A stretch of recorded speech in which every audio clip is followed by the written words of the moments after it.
نحمده ونستعينه ونصلي على رسوله الكريم أما بعد. باب سؤال الناس الإمام استسقاء إذا قحطوا. حدثنا عمرو بن علي قال حدثنا أبو قتيبة قال حدثنا عبد الرحمن بن عبد الله بن دينار عن أبيه قال سمعت ابن عمر يتمثل بشعر أبي طالب وأبيض يستسقى الغمام بوجهه بمال اليتامى اسمة للأرامل. وقال عمر بن حمزة حدثنا سالم عن أبيه ربما ذكرت قول الشاعر وأنا أنظر إلى وجه النبي صلى الله عليه وسلم يستسقي فما ينزل حتى يجيش كل ميزاب وأبيض يستسقى الغمام بوجهه بمال اليتامى عصمة للأرامل وهو قول أبي طالب. یہ باب ہے لوگوں کا امام سے بارش طلب کرنے کا سوال کرنا جب وہ قحط میں ہوں. امام بخاری فرماتے ہیں کہ ہمیں بیان کیا عمر بن علی نے، وہ کہتے ہیں ہمیں بیان کیا ابو قتیبہ نے، وہ کہتے ہیں ہمیں بیان کیا عبد الرحمن بن عبداللہ بن دینار نے اپنے باپ عبداللہ بن دینار سے. وہ کہتے ہیں کہ میں نے عبداللہ بن عمر رضی اللہ عنہ کو یہ شعر پڑھتے ہوئے سنا جو ابو طالب کے شعر تھے. وہ ابیضا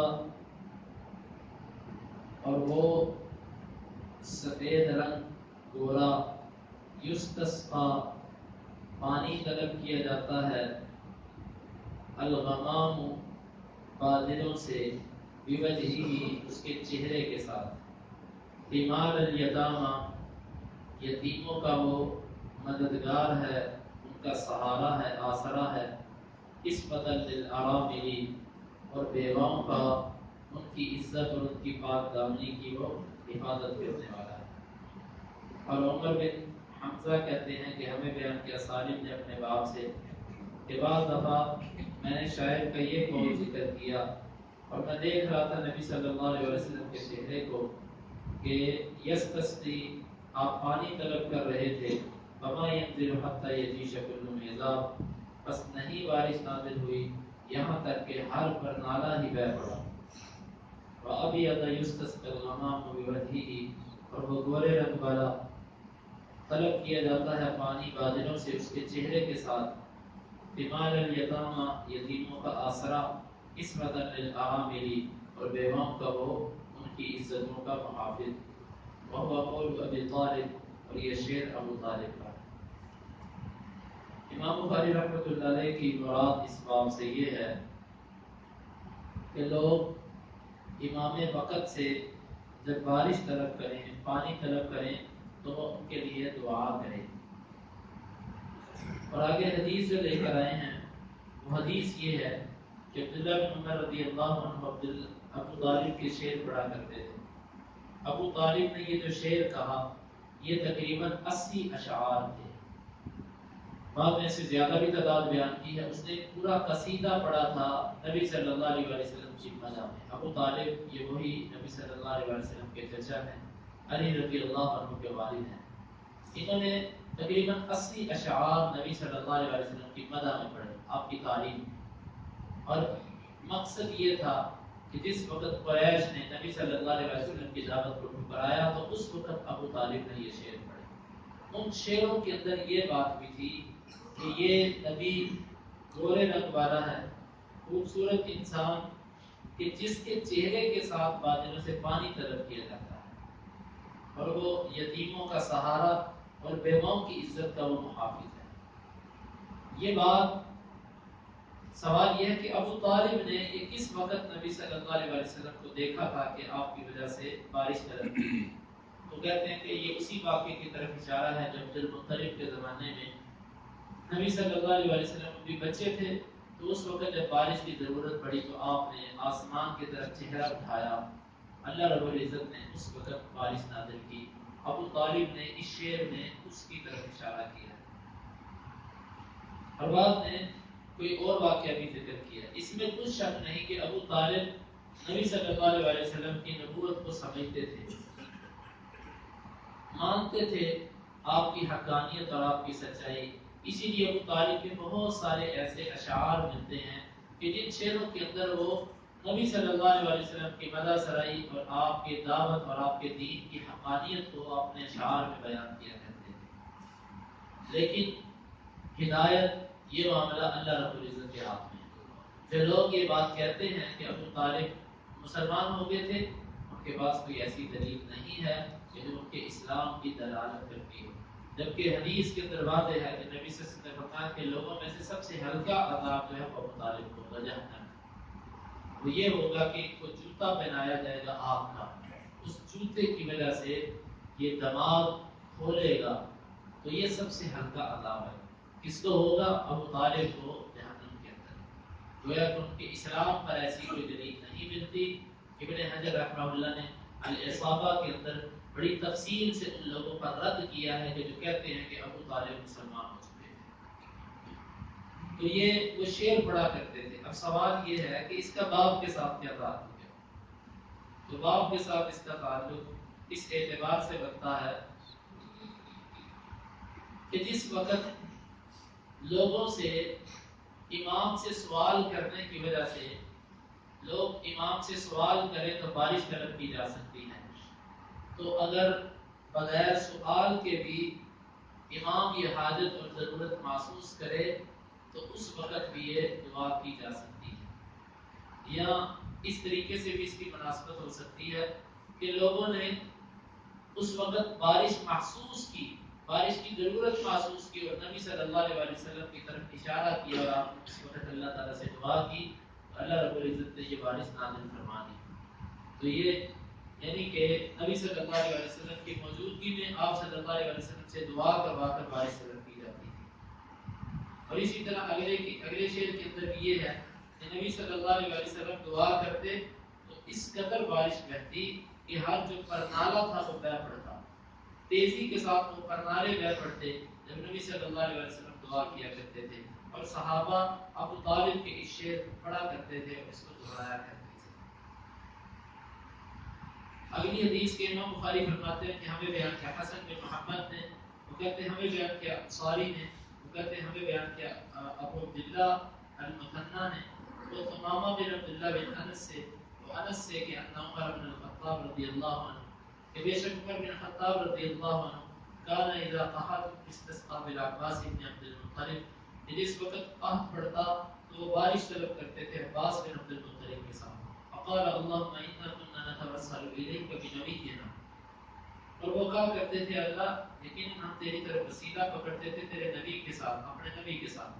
فتسقينا، بس میں بارش پلا دیا کرتا تھا. وانا نتوسل اليك بعم نبينا فاسقنا، اور بے شک ہم وسیلہ پکڑتے ہیں تیری طرف تیرے نبی کے، اپنے نبی کے چچا کے ساتھ، بس ہمیں بارش پلا. قال فيسقون، راوی کہتا ہے کہ وہ بارش نازل کر دیے جاتے. یہ عمر رضی اللہ عنہ ان سے واقعہ اس طرح ہے کہ ان کے زمانے میں جب قحط پڑا تو کچھ لوگ عمر رضی اللہ عنہ کے پاس آئے اور آ کر ان سے التجا کی کہ آپ امام وقت ہیں، آپ بارش کی دعا کیجیے. تو عمر بن خطاب رضی اللہ عنہ نے نبی صلی اللہ علیہ وسلم کے چچا عباس کو لیا، کیونکہ نبی صلی اللہ علیہ وسلم اپنے چچا عباس کا بہت احترام کیا کرتے تھے. اور ویسے بھی حدیث کے اندر آتا ہے کہ علام مسلم و ابی، جو چچا ہوتا ہے یہ باپ کے قائم مقام، باپ کی جگہ پر ہوتا ہے، تو آپ اس کا بڑا احترام کیا کرتے تھے. آپ صلی اللہ علیہ وسلم اپنے چچا کے پاس گئے. اب عمر رضی اللہ عنہ نبی صلی اللہ علیہ وسلم کے چچا عباس کے پاس گئے اور جا کر ان سے کہا کہ آپ بارش کی دعا کیجیے، اللہ تعالیٰ ہمیں بارش پلائے. اور عمر رضی اللہ عنہ نے لوگوں کو خطبہ دیا اور اللہ تعالیٰ سے یہ کہا کہ اللہ جب تیرے نبی زندہ تھے ہم تجھ سے تیرے نبی کی دعا سے بارش طلب کیا کرتے، کیونکہ نبی سے سب سے دعا کروائی جاتی اور آپ دعا کرتے تو بارش آ جاتی. اب ہم تیرے نبی کے چچا کو لے کر آئے ہیں تو بارش نازل فرما.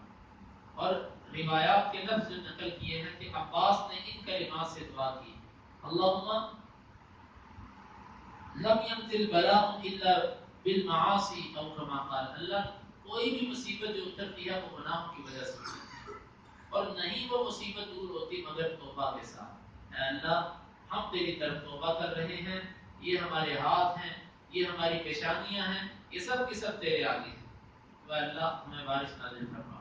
تو راوی کہتا ہے کہ جب عباس رضی اللہ عنہ یوں دعا کرتے تو اللہ تعالیٰ بارش نازل کرتے۔ یہ تو وہ امام بخاری کے استدلال کے لوگوں نے عمر رضی اللہ عنہ سے بارش طلب کی، اور عمر نے نبی صلی اللہ علیہ وسلم کے چچا عباس کو بلایا، ان کو اپنا نائب بنا کر ان سے کہا کہ آپ اللہ سے دعا کیجیے۔ اب اس حدیث سے چند اور باتیں بھی معلوم ہیں۔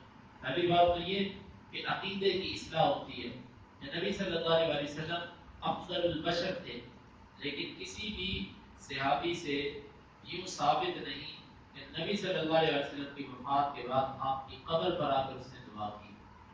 کئی لوگ جو نبی صلی اللہ علیہ وسلم کی قبر مبارک پر جا کر دعا کرتے ہیں ان سے، اور یہ کہتے ہیں، بعض ایسی روایتیں بھی پیش کرتے ہیں کہ جو سند کے اعتبار سے بھی کمزور ہیں، کبار صحابہ ابو بکر، عمر، عثمان، علی، اشرا مبشرہ، بدری، اور اسی طرح بیعت رضوان والے صحابہ، کسی ایک صحابی سے یہ ثابت نہیں کہ وہ نبی صلی اللہ علیہ وسلم کی وفات کے بعد آپ کی قبر پر آیا ہو اور آ کر اس نے قبر پر آ کر آپ سے دعا مانگی، کسی ایک سے بھی یہ ثابت نہیں۔ سب سے بڑی دلیل یہ ہے کہ لوگ عمر رضی اللہ عنہ کے پاس آئے کہ آپ بارش کی دعا کرو۔ پہلا سوال یہ ہے کہ لوگ اگر نبی صلی اللہ علیہ وسلم کی قبر پر جانا جائز ہوتا تو وہاں پر کیوں نہ گئے؟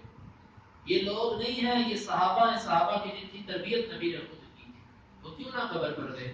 عمر رضی اللہ عنہ کے پاس آئے کہ آپ دعا کیجیے، اور پھر عمر بھی عباس کے پاس گئے۔ یہ وہی عمر ہیں کہ جن کے بارے میں نبی صلی اللہ علیہ وسلم نے فرمایا تھا کہ لو کان بعدی نبی لکان عمر، اگر میرے بعد میں نبی ہوتا تو وہ عمر ہوتا۔ تو وہ عمر رضی اللہ عنہ لوگوں سے کہتے ہیں کہ آؤ سب نبی کی قبر پہ جا کر اسی نبی سے دعا کرواتے ہیں کہ جس نبی سے زندگی میں دعا کروایا ہے، لیکن نہیں گئے عمر بھی ادھر۔ اور پھر سب عباس کے پاس آئے، اور عباس نے بھی یہ نہیں کہا کہ نبی کی قبر کو چھوڑ کے میرے پاس آ رہے جب نبی سے دعا کرواؤ، انہوں نے بھی ایسا نہیں کہا۔ معلوم یہ ہوتا ہے کہ دعا کسی نیک انسان سے اس کی زندگی میں کروائی جا سکتی ہے۔ جب کوئی نیک انسان دنیا سے رخصت ہو جائے، فوت ہو جائے، اس کی قبر پر جا کر نہ اس سے کچھ مانگا جا سکتا ہے، نہ اس سے دعا کروائی جا سکتی ہے، اور نہ اس کا وسیلہ دیا جا سکتا ہے۔ اور یہاں پر پھر وسیلے کے مسئلے کو بھی یہاں سے حل کیجیے کہ عمر رضی اللہ عنہ نے عباس کو کہا کہ آپ دعا کیجیے اور اللہ سے کہا کہ اللہ پہلے تیرے نبی سے دعا کروایا کرتے تھے، اب تیرے نبی کے چچا سے دعا کروا رہے ہیں۔ اگر ویسے نام کا ذات کا وسیلہ ڈالنا ہوتا، جس طرح کے بعض لوگ اپنی دعا میں یہ کرتے ہیں کہ اے اللہ تجھے تیرے نبی کا وسیلہ، تجھے تیرے نبی کی آل کا وسیلہ، تجھے فلاں کا وسیلہ، اگر یہ معاملہ بھی جائز ہوتا تو عمر رضی اللہ عنہ اپنی دعاؤں کے اندر یہ بات کہتے ہیں، اللہ ہم تجھے تیرے نبی کا وسیلہ دیتے ہیں کہ تو ہماری دعا بھائیو، ہم انبیاء سے محبت کرنے والے ہیں۔ ہمارا عقیدہ یہ ہے کہ اللہ کی قسم زندگی میں بھی اور مرنے کے بعد بھی انبیاء سے افضل کوئی ہستی نہیں۔ انبیاء کی زندگی بھی سب سے افضل ہوتی ہے، ان کی موت بھی سب سے افضل ہوتی ہے، وہ ہر اعتبار میں افضل ہیں، لیکن اس کا یہ مطلب نہیں کہ بندہ جو اللہ کے حکم پہ انہیں دینا شروع کرے۔ اور چنگان سے مانگنا یہ بالکل جائز نہیں، حتیٰ کہ وہ نبی کیوں نہ ہو اس کی قبر سے نہیں مانگا جا سکتا، اس سے سوال نہیں کیا جا سکتا۔ اور یہ انبیاء کی قبروں سے مانگنا، یہ بظاہر کئی لوگ بڑا ان کا یہ عقیدہ ہے کہ اللہ کی تو اللہ سے سب کچھ ہونے کا یقین، غیر سے کچھ نہ ہونے کا یقین، لیکن حقیقت یہ ہے کہ یہ لوگ بھی اسی مرض کے اندر مبتلا ہیں۔ قبروں سے استغاثہ اور ان سے مدد طلب کرنے کے یہ لوگ قائل ہیں۔ ان کی کتابوں کے اندر یہ عقیدہ لکھا ہوا ہے، ان کے اکابر اس عقیدے پر ہیں۔ الگ بات ہے کہ عوام الناس کا ذہن اچھا ہے، وہ سمجھتے ہیں، لیکن حقیقت کے اندر ہمیں اسی عقیدے پر رہنا چاہیے کہ جو عقیدہ ہمیں قرآن اور حدیث سے ملتا ہے۔